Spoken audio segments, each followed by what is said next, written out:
It is such a pleasure and an honor to have you all here. On behalf of the National Drowning Prevention Alliance, I'd like to welcome you to San Diego, and for, I believe this might be the first ever Drowning Prevention Research Summit. An event like this is the first time everyone with the passion is here today to talk about priorities and really coming up with strategies that'll move the needle in drowning prevention. So it's very exciting, and I'm very appreciative to NDPA for putting this on. We lose far too many children to drowning each year. We need to find further scientific evidence, and we need to work together to do that. We're all in lockstep around the idea that we need to do something about child drowning, and that has to start with development of the research. I want evidence-based research that's going to guide programming.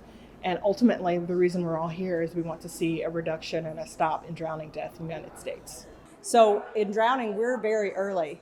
The science, as far as even how big the problem is not great. So we're improving the data and statistics and the surveillance that needs to be done to tell us how big the problem is. As we look at what is a leading cause of death for children ages 1 to 4, and the second leading cause of death for children under the age of 14, research and data is primary importance to convince legislators and policymakers to prioritize water safety and drowning prevention information in schools, in classrooms, and throughout communities.